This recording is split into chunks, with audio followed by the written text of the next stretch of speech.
You know, I heard a funny story the other day about Sunday morning. One Sunday morning, Mom came in and says, "Stephen, get up, get up, get up. You're going to be late for church."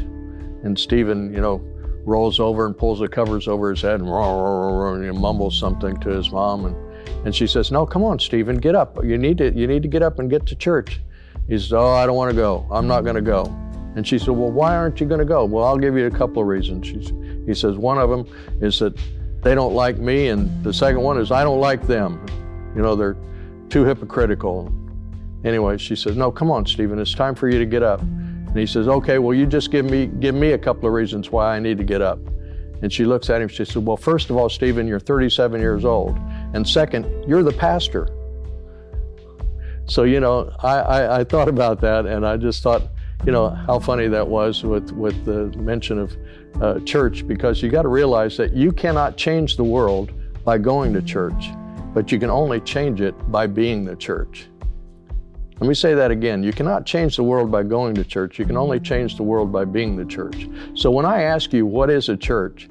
You may answer in one of two different ways. A church is a building where Christians go to worship, or a group of committed believers to Christ, figuring out how to best live out their faith. But these days, when some people come to church, they come with preconceived ideas of what a church should be, and they come with high expectations of what they're going to get out of it, or what a church should do for them or for their family.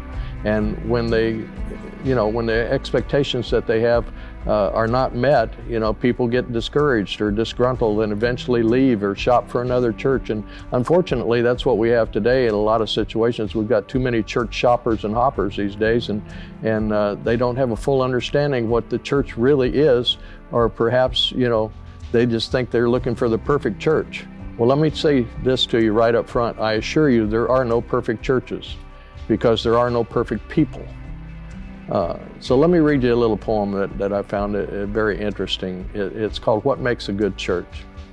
It says, "If all the lazy people get up, if all the sleepy folks wake up, if all the discouraged folks cheer up, if all the gossiping folks would just shut up, if all the dishonest folks would fess up, and if all the estranged folks would make up, if all the depressed folks would look up, and if all the disgusted folks would sweeten up, if all the lukewarm folks would fire up, and if all the sanctified folks would actually show up, and if all the leading folks would live up, and if all of the